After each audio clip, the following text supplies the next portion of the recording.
बिहार को अगर बंगाल बनाना हो तो राहुल गांधी के साथ चले जाना, नीतीश के इसके साथ चले जाना, आपका लालू के साथ में। अगर बिहार को बिहार बनाना चाहते हो, IAS IPS निकालना चाहते हो वहां से, तो नरेंद्र मोदी जी के साथ ही रहना पड़ेगा। 15 साल हम लोग लालू जी को दिए, 20 साल हम लोग मोदी जी को दिए, नीतीश कुमार जी को दिए। अब भैया हम लोग युवा हैं, पढ़े लिखे हैं, पलायन के शिकार हैं, MBA करके नौकरी के लिए भटक रहे हैं। इसलिए हम लोग इस बार बदलाव लाएंगे, प्रशांत किशोर जी को मुख्यमंत्री बनाएंगे। तेजस्वी यादव और पूरा इंडिया अलायंस, जिसकी पार्टी ममता बनर्जी, वो इस देश को बांग्लादेश बनाना चाहती हैं। आप देखिए ना, छवि ढांके देख लीजिए, ये तो अभी ट्रेलर है। बिहार में एक तरफा इलेक्शन होगा, चाहे इंडी गठबंधन कितना भी तांडव कर दे, कपड़ा निकाल के डांस करता रहे जा करके राहुल और तेजस्वी यादव और ममता बनर्जी। जातियों में नहीं बंटना है, जातियों में बटेंगे तो फिर कटेंगे। इसलिए योगी जी का नारा बिल्कुल सटीक बैठ रहा है कि बटेंगे तो कटेंगे। क्या शुभ नाम होगा सर? अभिषेक ठाकुर। मैं जानना चाहूँगा, आज बिहार में महागठबंधन की मीटिंग हुई है, हालांकि उन्होंने पहले भी कई बयान दिए। पहले तो मैं आज ये जानना चाहूँगा, गठबंधन का चेहरा कौन है? देखिए, महागठबंधन का कोई चेहरा नहीं हो सकता, क्योंकि कांग्रेस पार्टी का खुद का चेहरा नहीं होता। कभी वो राहुल बाबा के साथ हैं, कभी प्रियंका गांधी वाड्रा के साथ हैं, कभी सोनिया सेना के साथ हैं। खुद डिसाइड करना पड़ेगा सर। एक तरफ क्लियर माइंडेड है, बिहार की जनता खुद चाह रही है कि आप फिर से वही चीज़ बिहार में करना चाहते कि नेताजी का नारा था तुम मुझे खून दो मैं तुम्हें आज़ादी दूंगा, तेजस्वी यादव का नारा है तुम मुझे ज़मीन दो मैं तुम्हें नौकरी दूंगा। तो बिहार के युवाओं को तो ये चाहिए नहीं। बिहार के युवाओं को चाहिए मेरिट के आधार पर नौकरी मिले, जो टॉप करे, जो पास हो उसको नौकरी मिले। ये लोग कर नहीं रहे। और पांचवी फेल है तेजस्वी यादव, उनको बता रहे मुख्यमंत्री बना देंगे। कैसे बना दोगे भाई? पहले तो हमें क्लियर करिए, 9वीं फेल है 5वीं फेल है? ये वो क्लियर करे ना। वो कह रहे हैं मैं 9वीं फेल हूँ, तो मैं कह रहा हूँ वो 5वीं फेल है। मार्कशीट ही नहीं दिखाते। अरे 9वीं फेल वाली तो दिखाओ। अच्छा, मैं जानना चाहूँगा कि वो कह रहे हैं तेजस्वी यादव जब बिहार आते हैं तब वो नरेंद्र मोदी आके कहते हैं बिहार को नंबर 1 बना देंगे, बिहार को स्पेशल राज्य का दर्जा दे देंगे, मगर नीतीश कुमार भी नहीं दे पाए और ना नरेंद्र मोदी दे पाए। भाई साहब, प्रधानमंत्री जी ने सबसे ज़्यादा अभी बजट में किसको ऊपर खर्च करा? बिहार के ऊपर खर्च करा। नालंदा विश्वविद्यालय यूनिवर्सिटी सबसे बड़ी यूनिवर्सिटी भारत की थी। आपको समझना पड़ेगा, जीरो किसने दिया सर? बिहार ने दिया। बिहार का नाम रहा है, बुद्ध का हम नाम लेते, कहाँ से हैं बुद्ध? बिहार की धरती से। अच्छा, मगर नीतीश कुमार ने बिहार के युवाओं के लिए क्या किया है? नीतीश कुमार ने बिहार के युवाओं के लिए सबसे पहली बात शराबबंदी करी, बिहार के युवाओं को रोजगार देने का काम करा। अगर बिहार के रोजगारों को रोजगार मिल रहा है तो इन लोगों को क्या दिक्कत है सर? आज बिहार के लोग सक्षम हो रहे हैं, बिहार के लोग अगर आय का स्रोत पैदा कर रहे हैं, बिहार में एम्स बन रहा है, बिहार के अंदर यूनिवर्सिटी बन रही है, बिहार का युवा आगे बढ़कर आ रहा है। सबसे ज़्यादा IAS पूरे देश को बिहार देता है। प्राउड करना चाहिए बिहार पे। बिहार में नीतीश कुमार ने क्या किया? कुछ विकास किया या? देखिए, जो लालू के समय का जंगल राज था उसको साफ किया है नीतीश कुमार ने। जंगल राज तो अब बन गया है। किसने कह दिया जंगल राज बनाया? आज की डेट में क्या इसे बंगाल बनाना चाह रहे हो? इन्हें इंडिया गठबंधन वालों को भेज करके वहाँ पर, जो इंडी गठबंधन है, ये इंडी गठबंधन 2024 के इलेक्शन में भी बना था, दिल्ली में भी बना था, सब आ गए थे इकट्ठे होकर के। क्या हुआ? नतीजा 0। अच्छा, और वहाँ पे भी सिर्फ एक ही काम नाम चलेगा, जो नीतीश बाबू क्लियर हैं शुरू से और वही हैं, ना कोई सरकार बदलने जा रही है। ये इंडी गठबंधन ये कितना भी तांडव करता रहे, कुछ नहीं होने वाला है। जो है वो वही रहेगी स्थिति। और देखिए, मैं बताऊँ आपको, जब से लालू के घराने से चुंगल से निकल करके आया है, तब से बिहार जो है पूरी तरीके से विकास की राह पे डोल पड़ा है। क्योंकि नीतीश बाबू जब से भारतीय जनता पार्टी के साथ में, गठबंधन के साथ में, कभी कभी उनका मूड इधर उधर हिचकोले लेता है, लेकिन बाद में आकर के वो भी दुरुस्त हो जाते हैं। उन्हें पता है कि जो काम होना है अच्छा, वो इनके साथ ही होना है। डबल इंजन की सरकार चल रही है, बहुत अच्छी के साथ सरकार चल रही है ना, सरकार कुछ नहीं होने वाला है। और ये लालू, ये है क्या नाम है आपका, राहुल गांधी है, ये क्या बंगाल बनाना चाहते हो क्या बिहार को? अबे राहुल गांधी ने और कन्हैया कुमार ने वहाँ यात्रा करी, पलायन रोको यात्रा यात्रा, नौकरी दो यात्रा। किसकी नौकरी दो? देखिए मैं बताऊं आपको, बिहार को अगर बंगाल बनाना हो तो राहुल गांधी के साथ चले जाना, नीतीश के इसके साथ चले जाना, आपका लालू के साथ में। अगर बिहार को बिहार बनाना चाहते हो, IAS IPS निकालना चाहते हो वहां से, तो नरेंद्र मोदी जी के साथ ही रहना पड़ेगा। ये बिहार की जनता को तय करना है, वहाँ के जो हिंदू लोग हैं वहाँ उन्हें तय करना है कि वहाँ पे बंगाल जैसा हाल करना है या बिहार जैसा हाल रखना है। जो चल रहा है इस समय, बिहार बहुत तेजी के साथ में विकास की राह पे दौड़ पड़ा है नरेंद्र मोदी जी के नेतृत्व। बदलाव करेंगे, जनस्वराज को लाएंगे। हम लोग पहले अभी तक NDA के साथ थे, बहुत मजबूती के साथ थे, लेकिन इस बार 20 साल हम लोग 15 साल हम लोग लालू जी को दिए, 20 साल हम लोग मोदी जी को दिए, नीतीश कुमार जी को दिए।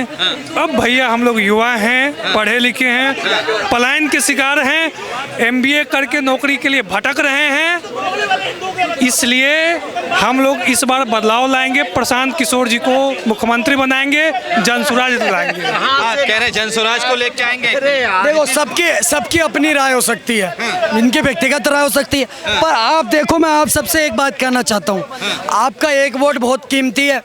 कभी वोट खराब करके कभी ऐसा व्यक्ति ना जीत जाए जिसकी आपने कल्पना ना करी हो। आप बताइए, मैं आपसे एक बात पूछना चाहता हूँ पत्रकार महोदय, बिहार के अंदर कांग्रेस पार्टी किसका चेहरा आगे लेकर के आ रही है? कन्हैया कुमार का चेहरा लेकर के आ रही है, या वही कन्हैया कुमार है टुकड़े टुकड़े गैंग का, जो बाटला फजल में बैठ करके, जो जामिया के अंदर खड़े होकर के, जो JNU में खड़े होकर के कहता है भारत तेरे टुकड़े होंगे इंशाल्लाह इंशाल्लाह, अफजल हम शर्मिंदा है, तेरे कातिल जिंदा है, हमको चाहिए आज़ादी, ये नारे दिए कन्हैया कुमार ने। जो कन्हैया कुमार भारतीय सेना को बलात्कारी कहने का काम करता है, क्या बिहार की जनता उसके साथ खड़ी होगी?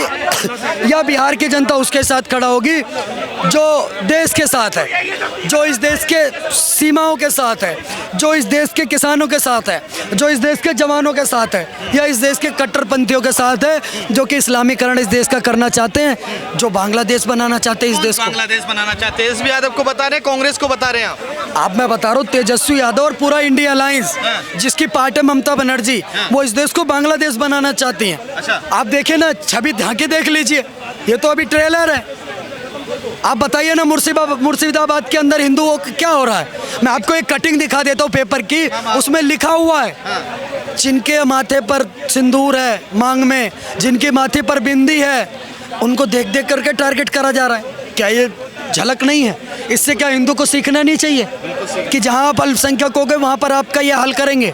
इससे समझना चाहिए कि आप अपना वोट देने जाओ तो किसी ऐसे व्यक्ति, ऐसे निर्लज व्यक्ति को अपना वोट मत दे दो जो कि वोट बैंक की राजनीति करके, तुष्टीकरण की राजनीति करके बॉर्डर पार से आ रहे आतंकियों को वोटर ID कार्ड देने का काम करे और आने वाले टाइम पर आपके बच्चों को घर उजाड़ने का काम करे। अगर मैं आपसे जानना चाहूँगा, ये तो कह रहे अगर महागठबंधन को आपने जिता दिया, चाहे वो जनस्वराज हो। महागठबंधन नहीं है भैया, वो स्वतंत्र पार्टी है जी भैया, सही बोले हैं। तो इसके लिए केंद्र में मजबूत सरकार होना चाहिए, तो इसके लिए केंद्र में मोदी जी को ही देंगे, लेकिन बिहार में बदलाव करेंगे। बिहार में क्या BJP नहीं ला सकती? नहीं, बिहार में बदलाव करेंगे, बिहार में जनस्वराज लाएंगे जी। मगर देखा जाए, कई कहा जाए शुरू से बिहार में अभी तक BJP नहीं आई है कभी जी, और हमें नहीं लगता है कि कभी अपने दम पे BJP आप आ भी पाएगी। अच्छा, ऐसा क्यों होता है कि बिहार में BJP नहीं आ सकती? क्या समीकरण रहता है जो बिहार में BJP नहीं? OBC का वोट समीकरण जो है वही थोड़ा सा दिक्कत कर रहा है जी।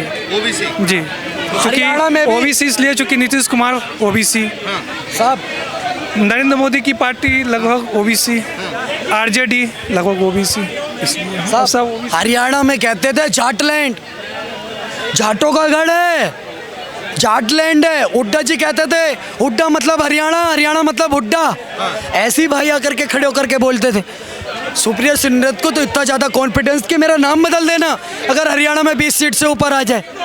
हरियाणा में बनी ना भारतीय जनता पार्टी की सरकार, ये जनता माइंडेड देने का काम करती है। जनता बताती है उसका रुख क्या है, और जनता का रुख साफ है। वो इस देश को तोड़ने वालों के साथ नहीं खड़े हैं, वो इस देश को जोड़ने के वालों के साथ खड़े हुए हैं। वो इस देश को तीसरे नंबर की सबसे बड़ी अर्थव्यवस्था बनाना चाहते हैं, जिसमें बिहार का अहम योगदान होगा। मैं जानना चाहूँगा, क्या इस बार YM पे चुनाव होगा?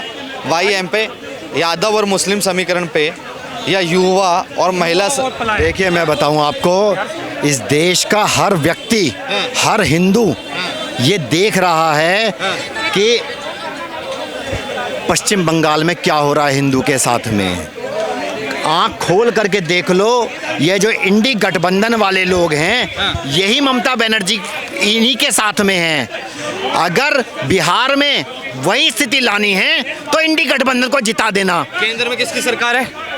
देखिए किसकी सरकार है? प्रदेश में किसकी सरकार, केंद्र में किसकी सरकार? वहाँ पे हिंदुओं के साथ में मुर्शिदाबाद में इतना दुर्व्यवहार हो रहा है, आग जला रहे हैं, मार रहे हैं, काट रहे हैं।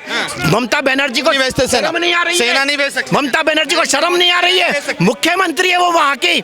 राहुल गांधी को देखिए मैं बताऊँ आपको, केंद्र का जो काम है वो केंद्र कर रहा है, उसने हाम कर रहा है कि कोर्ट को सिक्योरिटी भेजनी पड़ रही है, कोर्ट को भेजनी पड़ रही है। देखिए जो केंद्र का काम है वो केंद्र, लेकिन वहाँ पे वो स्वतंत्र राज्य है, वो वहाँ पे मुख्यमंत्री का दायित्व बनता है। एक महिला होने के नाते उसे जो है कम से कम वहाँ पे आदेश देना चाहिए था, कंट्रोल करना चाहिए था। एक हिंदुओं के ऊपर इतना अत्याचार करवा रही है वो लेडीज, शर्म आनी चाहिए ऐसे लोगों को। और जो जितने इंडी गठबंधन वाले खड़े होकर आकर करके वहाँ पे गठबंधन बनाए बड़े बैठे हैं, वहाँ पे गठबंधन बना करके बैठ गए हैं, वो एक बार भी हिंदुओं के नाम पे उनके आंसू निकले? किसी के नहीं निकले।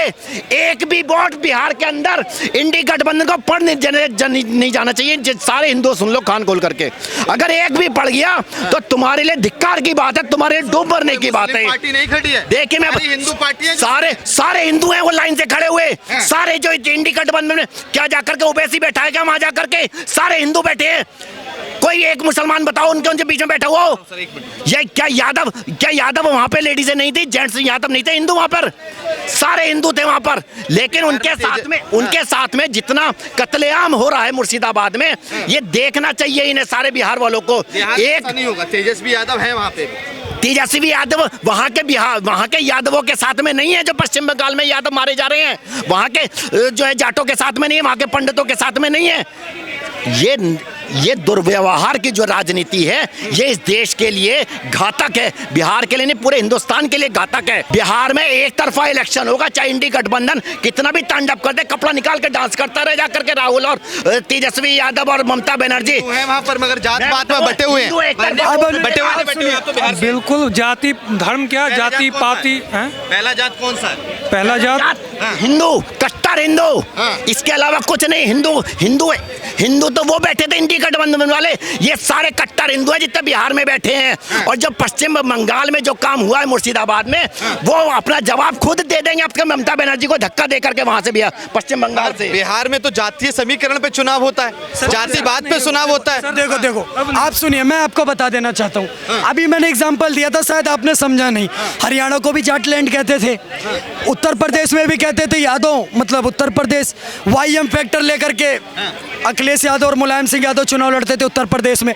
पर आज भारत की जनता को बात समझ में आ चुकी है कि हमें जातियों में नहीं बंटना है, जातियों में बटेंगे तो फिर कटेंगे। इसलिए योगी जी का नारा बिल्कुल सटीक बैठ रहा है कि बटेंगे तो कटेंगे। आपने कहा तेजस्वी यादव बिहार में आएंगे तो वक्फ बोर्ड को डस्टबिन में डाल देंगे। साहब, ये अगर आप अपने यादवों को, मुसलमानों को बरगलाना चाहते हो तो बरगला सकते हो, बरगलाने के लिए कोई पैसा नहीं लगता।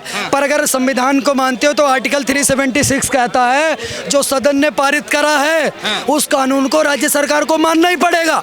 ये कंपलसरी है बॉस। तो फिर क्यों बलगरा रहे हो उस कौम को भाई कि हम ये फेंक देंगे वो फेंक देंगे? तो करना पड़ेगा आपको, क्योंकि संसद ने कानून पारित करा। एक तरफ आप कहते हो बाबा साहब भीमराव अंबेडकर को मानते हैं, वो लाल किताब हिलाते हो आप सदन के अंदर। दूसरी तरफ उसी लाल किताब से जब एक कानून बनता है, सदन के अंदर पारित होता है, राष्ट्रपति द्वारा हस्ताक्षर होता है, आप कहते हो मानेंगे नहीं, डस्टबिन में फेंक देंगे। ऐसे कैसे चलेगा देश भाई? क्यों नहीं मानोगे आप देश के कानून को? तीसरी सबसे बड़ी बात बताइए, आपने कहा सेना नहीं भेजी, बॉर्डर सिक्योरिटी फोर्स लगी हुई है वहाँ पर ममता बनर्जी की तृणमूल कांग्रेस की सरकार खुद कह रही कि BSF वाले करवा रहे दंगा। 5-5 हज़ार रुपए में कि BSF वाले दंगा करा रहे। मैं कहता हूँ ममता दीदी कुछ तो लज्जा होगी। दंगाइयों को जिन्होंने वहाँ पर बहन बेटियों को मारने का काम करा, जिन्होंने माथे के सिंदूर मिटाने का काम करा, किसी का बेटा मर गया, किसी का बाप चला गया, जिनके घर में मौतें हो गई, उन आतंकियों के पीछे ममता बनर्जी जी लगा रही हैं, कह रही प्लीज़ ऐसा मत करो। अरे आतंकी क्या प्लीज़ की भाषा समझेंगे? ये उपद्रवियों को क्या प्लीज़ समझ में आता है? इन उपद्रवियों को एक भाषा समझ में आती है लातों की, इन उपद्रवियों को एक भाषा समझ में आती है बुलडोजर की, इन उपद्रवियों को एक भाषा समझ में आती है जब इनके दीवारों पर पोस्टर चिपकाए जाते हैं, इन उपद्रवियों को एक भाषा समझ में आती है योगी आदित्यनाथ जी की भाषा कि जहाँ कोई ऐसा आतंकी आतताई पैदा हो, उपद्रवी पैदा हो, उसको वहीं मट्टी में मिला दो।